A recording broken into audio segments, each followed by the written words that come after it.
kelas BPWB kelompok 5. Jadi hari ini kita bakal ngelakuin podcast lagi nih teman-teman.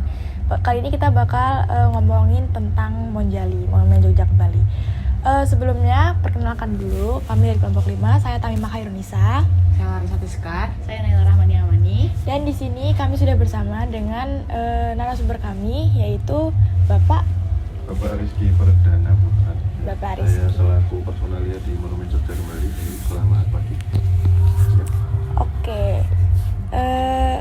Jadi gini Pak, kita bakal kita bakal ngobrol tentang Monjali, terus 4A di Monjali dan juga carrying capacity-nya sendiri Pak. Langsung aja Pak. Jadi mungkin bisa dijelaskan kali ya Pak. Apa sih Monjali itu, mungkin bagi teman-teman semua yang belum begitu tahu gitu Pak tentang Monjali, terus sejarah singkatnya tentang Monjali gitu Pak. Oke, ya. Sebelumnya terima kasih ya dari teman-teman UGM bisnis perjalanan wisata ya kegiatan kali ini. Oke, karena hari ini topiknya tentang Monumen Jogja Kembali, tentunya kami akan sampaikan bagaimana Monumen Jogja Kembali itu dan dari tahun berapa kita bisa mengawali tarik sejarahnya dari tahun 1985 ya. Pada waktu itu 1985 29 Juni itu upacara peletakan batu pertama. 29 Juni 1985 peletakan batu pertama, karena kita menganut adat Jawa ya pada waktu itu yang dipercayai, sehingga upacaranya penanaman kepala kerbau pada waktu itu untuk Tetenger menjadikan pembangunan Monumen Jogja Kembali. Kemudian didirikannya itu pada tahun 1989 ya, tanggal 29 Juni. Itu yang memprakarsai berdirinya, pelopornya yang punya ide gagasannya itu pada waktu itu yang menjabat wali kota Yogyakarta, namanya Kolonel Purnawirawan Sugiharto. Kebetulan pada saat ini Monumen Jogja Kembali itu dikepalai oleh putranya yang saat ini menjabat. Nah, monumen itu didirikan, monumen kami, Monumen Jogja Kembali atau yang lebih familiar dikenal dengan Monjali, itu sebagai sebagai tetenger atau untuk pertanda bahwa dulu Yogyakarta itu pernah menjadi ibu kota. Karena Jakarta dianggap tidak aman, ada peristiwa agresi militer kedua Belanda yang tidak terima atau belum menerima adanya deklarasi kemerdekaan kita tahun 17 Agustus 1945. Belanda belum mau menerima adanya kemerdekaan Indonesia, sehingga tahun 1946 Jakarta tidak aman, kemudian dipindah ibu kota ke Yogyakarta. Nah, ditandai teman-teman kalau jalan-jalan ke Malioboro, di sana ada istana kepresidenan. Nah, itu tanda sebagai bahwa dulu Yogyakarta itu pernah menjadi ibu kota. Dan juga monumen ini, museum ini didirikan karena pada waktu itu Yogyakarta menjadi ibu kota. Nah, seperti itu kurang lebihnya. Iya Pak. Terus kalau melihat koleksi-koleksi yang ada di Monjali ini tuh diambil atau maksudnya asalnya gitu tuh dari mana? Dulu waktu pembentukan atau pembangunannya Monumen Jogja Kembali itu terkait dengan koleksi itu ada yang namanya tim, ada yang tim pembangunan, ada yang tim pengisian. Nah, tim pengisian ini termasuk di dalamnya untuk yang mengisi koleksi yang ada di Monjali. Kemudian metodenya pengumpulan koleksi itu kita kebanyakan ada yang dinamakan dengan hibah. Ya, hibah koleksi, kemudian pengadaan koleksi, karena pada waktu itu Monumen Jogja Kembali berdiri itu melibatkan pelaku-pelaku sejarah, melibatkan keluarga pelaku sejarah, cucu pelaku sejarah, sehingga keterlibatan atau koleksi yang ada di sini itu lebih personal ya. Seperti contohnya ada helm tembus peluru yang bernama Supranoto. Di sana itu tentara pelajar pada waktu itu. Menghalang datangnya pasukan Belanda di Jalan Palagan Tentara Pelajar. Nah, itu dengan gigihnya itu menghalang Belanda, namun karena kurangnya strategi sehingga tertembak helm pengaman kepalanya, dan itu menjadi tonggak sejarah juga waktu itu Yogyakarta yang dilakukan agresi atau invasinya Belanda seperti itu. Jadi ada metode hibah, kemudian ada kalau beli koleksi kita jarang sekali karena hampir semua ini ada apa ya namanya peristiwa sejarah sehingga diberikan oleh pelaku sejarah itu sendiri. Bahkan sampai saat ini kita juga sedang melakukan apa ya namanya pencarian koleksi yang masih ada di lini masa atau timeline pada waktu itu untuk melengkapi yang ada di Museum 1, 2, 3, dan 4 yang terkait dengan peristiwa Jogja kembali itu ya. Oh ya.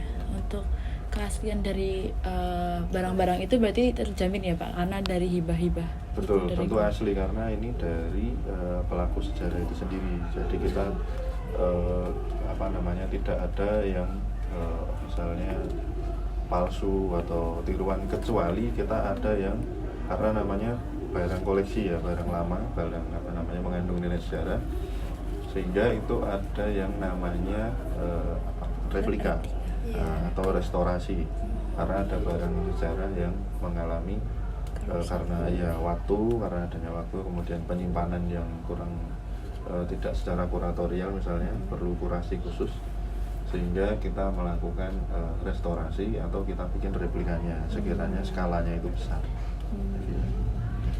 Baik Pak, untuk mengenai maintenance dari koleksinya itu gimana Pak? Maintenance koleksi itu dilakukan oleh kurator dan konservator ya, itu bagian tenaga museum, tenaga teknis museum ya tentunya. Hampir dalam setiap pekan itu diagendakan untuk maintenance atau apa namanya pembersihan dan juga pemeliharaan koleksi. Itu dilakukan oleh tenaga teknis museum, bagian kurator dan konservator. Itu biasanya dilakukan di hari Jumat. Iya, karena di hari Jumat itu traffic kunjungannya kita kan lumayan sepi ya, karena menjelang mau weekend. Nah nanti kalau Sabtu kan udah mulai crowdnya ramai. Jadi di hari Jumat itu biasanya kita agendakan untuk maintenance pemeliharaan koleksi oleh tenaga teknis museum. Gitu. Oh iya, kemarin itu kan kita kesini, terus gimana? Kita lihat yang ngepel gitu Pak, tapi misalnya kita mencium bau. Iya, kayak pakai minyak gitu. Apakah Kenapa, Pak? salah satu metode maintenance dari museum gitu Pak? Iya, oke. Karena itu sebenarnya di tempat kami, gedung kami itu bisa digunakan selain untuk kunjungan ya, karena pada fungsinya museum untuk dikunjungi, untuk edukasi, kita sewa tempat. Nah beberapa hari lalu itu gedung ini atau biasanya juga disewakan untuk kegiatan di luar kegiatan museum. Misalnya untuk apa namanya meeting, kemudian untuk wedding, dan juga untuk kegiatan yang kaitannya dengan instansi pendidikan seperti gathering, kemudian wisuda, kemudian seminar. Nah karena pembersihannya itu supaya lantai atau keramik kami biar tampak glossy, itu bagian apa istilahnya, bagian cleaning service atau yang maintenance pemeliharaannya itu menggunakan salah satu yang medianya itu mengandung minyak. Ya, jadi supaya tampak glossy, karena kalau menggunakan obat pembersih lantai itu biasanya merusak warna, sehingga kita bertahan sekitar 30 tahun sampai tahun ini kita 35 tahun ya, itu menggunakan itu tadi ada bahan minyaknya supaya lantainya glossy dan bersihnya itu awet, jadi tidak meninggalkan apa namanya tapak ya, telapak kaki atau kotor dari alas kakinya begitu. Habis dari maintenance nih Pak, kita mau masuk ke 4A-nya kali ya Pak.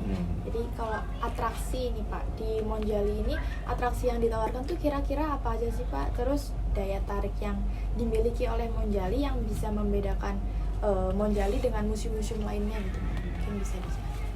Mungkin attraction ya, atraktif ya mungkin ya, lebih ke daya tarik ya yang dimaksud, karena Monjali ini sudah berdiri hampir 35 tahun, tentunya bangunannya sendiri itu sudah menjadi, bisa dikatakan menjadi koleksi atau hampir usianya setara dengan cagar budaya seperti candi. Nah, bangunan Monumen Jogja Kembali sendiri itu mengandung apa istilahnya, daya tarik ya, attraction, karena to attract pengunjung atau apa namanya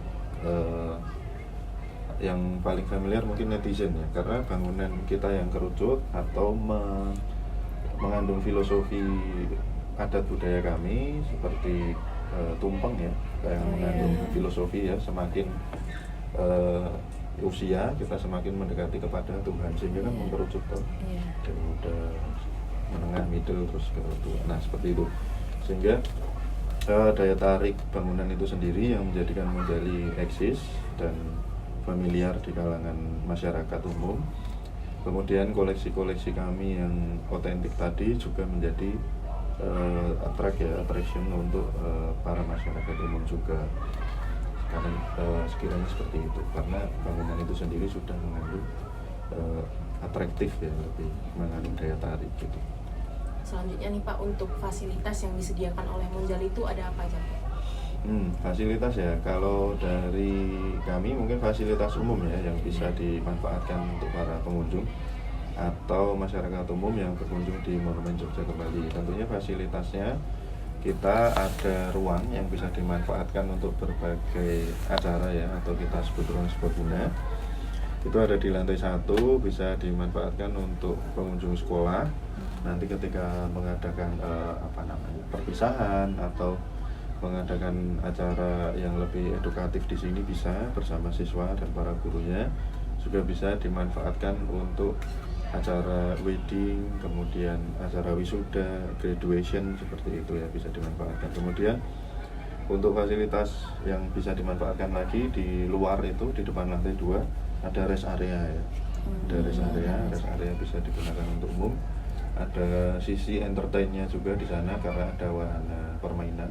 Tentunya fasilitas itu bisa dimanfaatkan, dan fasilitas dasar lain yang bisa dimanfaatkan oleh pengunjung seperti ruang perpustakaan, kemudian ruang tunggu, kemudian toilet, dan juga taman terbuka open space untuk berkunjung di Monumen Jogja Kembali gitu. Apakah fasilitas-fasilitas itu juga menunjang untuk orang-orang yang memiliki disabilitas gitu nggak Pak untuk di sini? Ya, untuk aksesibilitas untuk teman-teman kami atau teman-teman kita semua, saudara kita disabilitas, kita menyediakan akses ya. Ada yang teman kita menggunakan wheels, menggunakan kursi roda, kita menyediakan istilahnya itu jalan ya. Akses untuk memudahkan yang menggunakan kursi roda atau menggunakan alat bantu untuk jalan itu. Kemudian untuk mengakses ke lantai 2 kita ada lift ya, ada yang bisa diakses untuk teman-teman disabilitas. Kemudian di toilet juga ada perangkat khusus yang untuk teman-teman disabilitas. Jadi ada toilet disabilitas gitu? Iya, betul.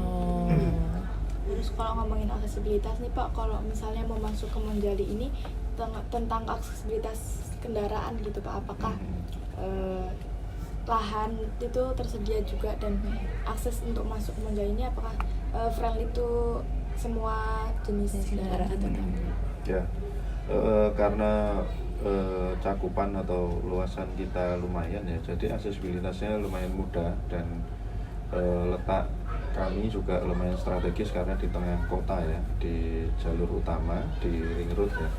Jadi aksesibilitasnya sangat mudah, baik untuk kendaraan pribadi atau bus medium atau bus big bus, itu juga bisa sangat friendly. Dikatakan friendly ya bisa, karena kita kendaraan besar itu bisa masuk ke area kita, area kami gitu. Selanjutnya di sini saya akan bertanya mengenai ancillary service yang ada di sini. Jadi kayak layanan tambahan, ya, mendukung kita. Oke. Mungkin dari sisi servis ya, kita tentunya menyediakan dua metode kunjungan yang bisa dipilih oleh para pengunjung kita. Tentunya itu ada kunjungan secara mandiri atau baik guide atau pemanduan. Nah, nanti di pintu barat, pintu akses utama masuk kita itu bisa ditentukan apakah pengunjung memerlukan guide, memerlukan servis lebih untuk berkunjung di Monumen Jogja Kembali, atau secara mandiri. Nah, itu juga bisa. Kemudian kemudian ada lagi servis tambahan mungkin ya yang di luar kita tampilkan. Tadi kita sampaikan ada sisi entertainnya. Di sana bisa memilih di rest area karena di sana ada entertain yang kita tambahkan seperti karaoke gratis untuk menghabiskan waktu ya di spending time di Monumen Jogja Kembali. Kemudian ada wahana permainan di sana di depan lantai 2 dan juga di Plaza Monumen Jogja Kembali. Nah, itu bisa dimanfaatkan. Itu juga termasuk di dalam servis tambahan kita. Dan juga di dalam gedung kita ada spot foto yang bisa dimanfaatkan ya. Ada spot foto, itu juga termasuk servis tambahan kami yang bisa dimanfaatkan oleh seluruh pengunjung Monumen Jogja Kembali. Oh ya Pak, untuk guide-nya sendiri itu apakah ada biaya tambahan untuk bisa Sama ya, guide-nya. untuk guiding ya. Untuk guiding itu sebenarnya kita tidak ada menentukan administrasi khusus atau biaya khusus di sana. Karena itu sudah termasuk tiket masuk pada waktu berkunjung ke Monumen Jogja Kembali. Hanya saja karena keterbatasan kita terkait personil pemandunya, guide-nya, sehingga perlu reservasi atau by confirm dulu. Karena ketika ada pengunjung besar yang memerlukan guide, nanti yang pengunjung kecil itu bisa berkunjung secara mandiri. Karena biasanya grup besar itu kan atas nama instansi sekolah ya, jadi lebih butuh untuk di guide. Tapi tidak bermaksud untuk membedakan pengunjung, hanya saja untuk memanage personil atau keterbatasan kami dan dalam menyediakan pemandu di sini. Jadi kalau misal saya datang bersama cuma teman saya berlima gitu sebenarnya bisa dapat guide ya. Cuma kalau misalnya ada bareng rombongan itu baru yang mungkin sulit ya. Iya. Atau bersama-sama dengan grupnya. Oh, jadi kayak gabung bisa, sama ya. rombongan. Karena yang kita sampaikan kan juga tidak berbeda hal, tapi mengenai Monumen Jogja Kembali juga. Kalau tour guide-nya itu sendiri itu maksudnya dari mana Pak rata-rata? Maksudnya seperti apa latar belakangnya? Iya, kayak mahasiswa kah? Oh, gitu, karyawan ya. di sini. Kalau guide-nya atau personil tour guide-nya kami itu yang tetap itu karyawan kami. Iya, di sana ada yang sudah bersertifikasi edukator dan juga ada yang memang standar pemandu, standar guide. Nah, kemudian ada juga pemandu kami yang dibantu oleh teman-teman mahasiswa magang dari Sivitas Akademik di Yogyakarta, ada yang Jakarta dan juga Purwokerto gitu. Nah, itu sangat membantu kami dalam sisi pelayanan dan juga pemanduan ya.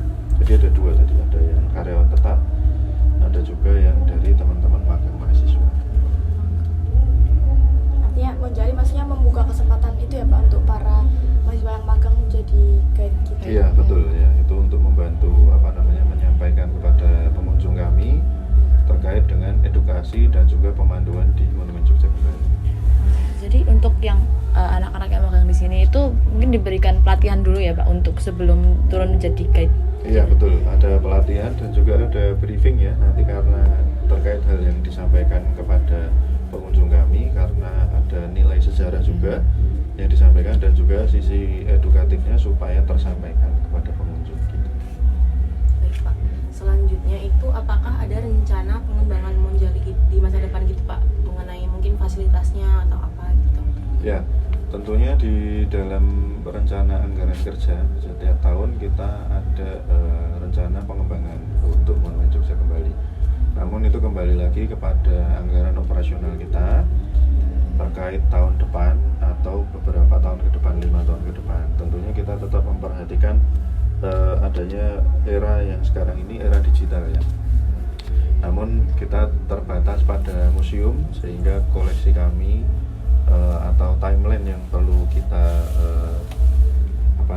kita pelihara itu sulit untuk mengembangkan. Hanya mungkin di luar ada penunjang atau sarana prasarana untuk mengunjungi Monumen Jogja Kembali. Pengembangannya seperti kita mengembangkan area open space dan juga nantinya kedepannya ada space yang bisa dimanfaatkan untuk para pengunjung.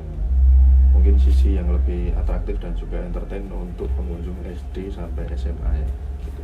Kalau pengembangan koleksi kita terbatas karena timelinenya kita hanya menyampaikan adanya peristiwa Jogja Kembali.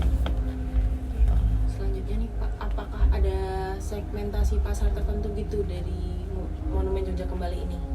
Ya, segmentasi ya, kita tidak membatasi pengunjung atau segmennya, hanya memang karena istilahnya, karena scoop atau pasarnya kita itu marketnya kan pelajar ya, jadi itu menciptakan circle atau scoopnya sendiri ya, karena kita tidak membatasi tentunya keluarga atau di luar pelajar, kita tidak menutup kemungkinan adanya pengunjung yang seperti itu.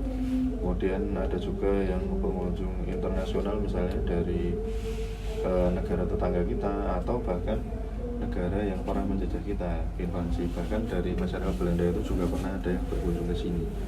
Jadi kita tidak membatasi tidak membatasi kunjungan dari mana atau dikategorikan, hanya mungkin karena market kita ini memang di skupnya pelajar ya, seperti itu. Bisa bertanya, di sini pernah ada wisatawan asing gitu nggak ya, Pak? Ada, tentunya ada wisatawan asing, tapi persentasenya dari 1 bulan mungkin kita ada sekitar 5.000 pengunjung. Pengunjung asing, wisatawan asingnya itu mungkin hanya 5% ya. Berarti untuk kalau misalnya ada wisatawan asing ke sini, itu apakah di sini ada disediakan translator gitu? Ya itu termasuk di dalam pemanduan ya, termasuk dalam guide ya. Tentunya kita ada menyediakan hal itu, dan juga di koleksi kami apa yang kita tampilkan di display di museum kami itu sudah ada deskripsi. Nah itu sudah bisa membantu karena bahasa yang ditampilkan di sana di display itu bahasa internasional ya, tentunya iya, English version seperti itu.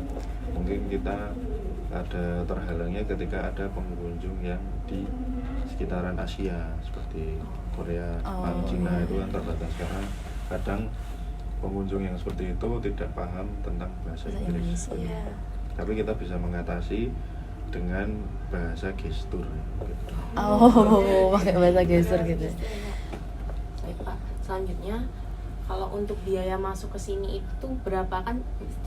Terus habis itu kan tadi kan ada wisatawan mancanegara juga, apakah ada perbedaan harga dengan wisatawan atau pengunjung yang dari Indonesia? Oke. Untuk tiket masuk di tempat kita itu tidak ada perbedaan ya, baik domestik atau non domestik. Kita tetap 15.000. Hanya nanti bedanya ketika ada jumlah yang lebih besar misalnya, karena sistem diskon di tempat kami itu nanti ketika ada kunjungan 30 baru dapat potongan tiket 10% gitu. Jadi untuk harga per A-nya tetap 15.000, kita tidak ada perbedaan. Hanya nanti ketika jumlahnya lebih dari 30 atau batas minimum 30 itu nanti dapat diskon 10%. Kemudian ada juga diskon 50% itu untuk siswa atau anak-anak ya, TK, PAUD, kemudian yang belum mencapai usia 2 tahun, nah itu nanti kita diskon 50%. Kemudian juga yatim piatu, pondok pesantren itu biasanya diskon 50%.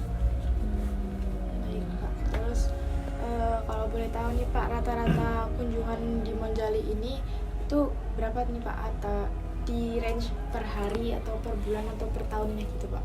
Mungkin kita bisa lihat per bulannya ya. Kalau di bulan-bulan semester pertama, Januari sampai bulan Juni ya, misalnya kita ambil per 6 bulan, itu per bulannya bisa mencapai sekitar 10.000 kunjungan. Jadi dalam 1 tahun itu, kalau sebelum pandemi itu kita bisa asumsikan kunjungannya sekitar 200.000. 200.000 ya, 200.000 pengunjung. Nah, pasca pandemi, setelah pandemi ini kita mengalami penurunan pengunjung, itu ada sekitar hampir 50% mungkin ya. Ya, jadi kunjungan kita bisa dilihat nanti di tabel ya, kunjungan itu ada 2023 itu kunjungan kita 180.000, tahun-tahun sebelumnya bisa 200.000. Jadi ya signifikan ya. Iya, signifikan ya, karena kalau untuk 2024 sendiri ini kayaknya udah mengalami peningkatan dari 2023 atau belum Pak? Ya, untuk kunjungannya kita dari 1 tahun ini 2003 ke 2024 kita hampir sama ya, kurang lebih ya. Masih ya sama, itu ada dampaknya juga karena saat ini kan kita mengalami pergeseran tren wisata ya, karena kita wisata edukasi atau di museum kita ada kompetitor, karena di Yogyakarta ini juga kota wisata ya, ada kompetitor lain dan tren wisatanya bergeser lebih ke wisata kuliner atau wisata artifisial, wisata buatan seperti taman-taman buatan, ada taman hiburan, taman bermain, seperti itu menjadi kompetitor kami. Tapi kita tidak pesimis, tetap optimis selama ada sekolah dan ada sisi nilai sejarah yang perlu kita sampaikan, sisi edukasi, sehingga kita optimis untuk mendapatkan pengunjung yang lebih banyak, dan juga visi misi kita tetap menyampaikan tentang sejarah perjuangan para pahlawan kita. Untuk di Monjali ini apakah kayak ada waktu tertentu di mana pengunjungnya itu kayak banyak atau tinggi banget gitu Pak? Ya, oke, mungkin bisa dikategorikan high season ya, atau ketika ada banyak pengunjung itu biasanya libur semester ya, libur semester sekolah itu biasanya nanti banyak pengunjungnya. Bisa di atas rata-rata ya dalam bulan itu ya, dalam sehari kita bisa menampung sekitar 2.000 sampai 3.000 kunjungan ya, kalau pada saat high season ya. Jadi kalau dari Monjali sendiri, kalau misal lagi peak season dan banyak banget kayak gitu perharinya, apakah Monjali itu menerapkan carrying capacity Pak? Maksudnya kayak pembatasan? Iya, kalau mungkin lebih ke manajemennya ya, biar kita atau yang kita sebut dengan crowd control ya, jadi supaya tidak terjadi crowd. Juga pernah kita sampaikan sebelumnya, di lantai 1 ini sekiranya sudah mencapai 500 atau 1.000 pengunjung, nanti kita alihkan ke lantai 2. Jadi supaya tidak crowd, kita bekerja sama dengan pemandu dan juga yang pelayanan servis di sini di lantai 1 untuk mengarahkan ke lantai 2 dan lantai 3, sehingga tidak terjadi crowd di lantai 1. Karena carrying capacity kita mungkin 1.000 orang, kalau bersamaan masuk itu nanti berpengaruh terhadap koleksi yang ada ya, berbahaya juga, sehingga kita alihkan crowdnya untuk di lantai 2. Terus kalau untuk kan ini kan ber-AC nih Pak, jadi apakah ada juga nanti adjust ketika pengunjungnya berapa gitu Pak? Iya, karena terkait dengan sirkulasi udara ya, dan AC-nya kita itu AC sentral. Nah, ketika untuk adjustment mengatur suhu kelembapan udara itu nanti ada tenaga teknisnya, maintenance pemeliharaan ya, rumah tangga itu hanya menyesuaikan ketika kalau penuh, karena suhu ketika kita penuh itu kan perlu diturunkan ya supaya menjadi dingin, atau tambah blower, tambah fan-nya. Nah, itu dikaji khusus atau di adjust oleh personil pemeliharaan.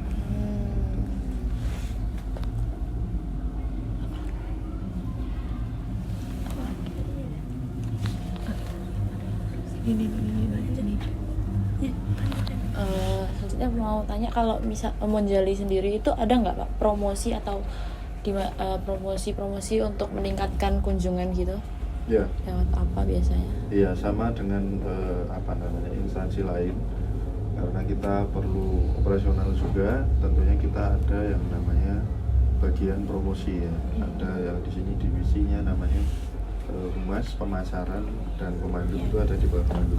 Marketing atau pemasaran itu diakomodir tentunya oleh kami sendiri dan juga dibantu oleh dinas dari Mojokerto dinas. Ada kegiatan yang namanya travel dialog, kemudian kegiatan sales call, kemudian ada kegiatan museum ghost to school juga ada. Iya, kerjasama dan promosi, kemudian dengan komunitas jelajah museum, komunitas malam museum, Jogja Adventure Kids, kemudian dengan forum-forum komunitas, dan juga ada yang di bawah kita, membawai kami Badan Musyawarah Museum, itu juga membantu promosi kami, dan tentunya dibantu dengan teman-teman magang juga yang mempublikasikan kegiatannya di sini, itu juga membantu promosi kami. Hanya yang sifatnya itu tahunan itu ada travel dialog, kemudian kita juga ada memanfaatkan sosial media juga untuk promosi bersama gitu. misalnya nih kayak tadi itu misalnya lagi rame gitu, lagi kayak crowded dan lagi kayak saat high season gitu, terus ada nih pengunjung yang nggak sengaja tuh merusak fasilitas gitu, nah itu penyelesaiannya gimana Pak? Ya, sampai saat ini kita meminimalisir ya, karena kita ada CCTV juga, ada personil keamanan, tentunya kita meminimalisir hal itu. Kalau nanti memang kita nggak minta ya adanya itu, cuman ada apa ya namanya hal antisipasi untuk hal-hal seperti itu, sehingga kita mengontrol tadi seperti crowd control tadi, sehingga ketika sudah maksimal carrying capacity-nya kita harus segera move ke lantai 2 supaya tidak terjadi hal yang demikian. Dan juga koleksi kami karena displaynya itu sudah dirancang khusus supaya tidak atau untuk mengantisipasi hal seperti tadi, adanya vitrine, adanya display yang berbahan kayu dan juga kaca glass yang ketebalannya khusus, sehingga untuk minim ya untuk ada pengunjung untuk sengaja merusak atau mengambil hal-hal seperti itu, karena ada keamanan dan juga petugas museum yang mengamankan.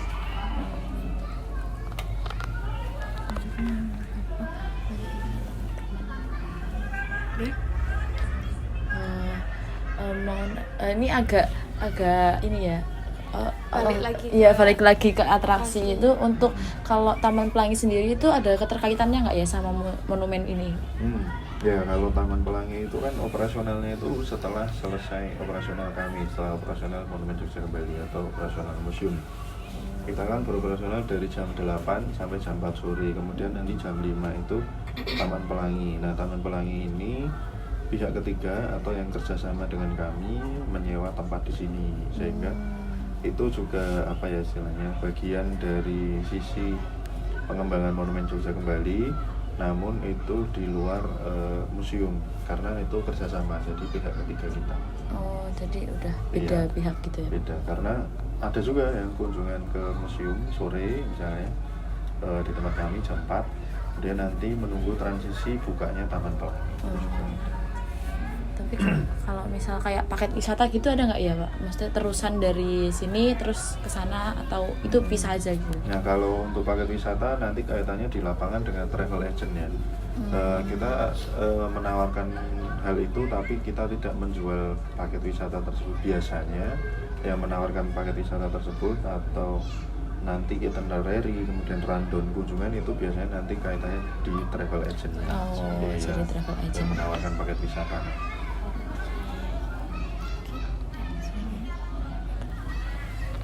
Udah.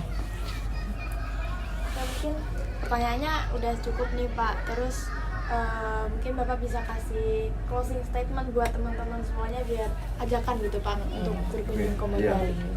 Oke, tentunya kami terima kasih kepada seluruh Sivitas Akademika mahasiswi ya yang observasi atau kunjungan di Monjali.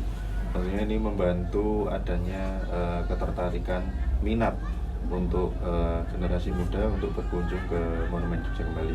Tentunya seperti kata Bung Karno, sejarah jangan sekali-sekali merupakan sejarah, dan juga Yogyakarta pernah menjadi ibu kota. Nah, seperti apa peristiwa itu? Tentunya berkunjung ke Monjali. Monjali, ojo lali. Nah, jangan lupa ya guys, datang ke Monjali buat tahu sejarah di Jogja. Kalau masa udah jadi orang Jogja nggak tahu sejarah Jogja sih, ya nggak sih? Oke. Terima kasih banyak Pak Rizky waktunya. Mohon maaf kita mengganggu waktu. Oh iya.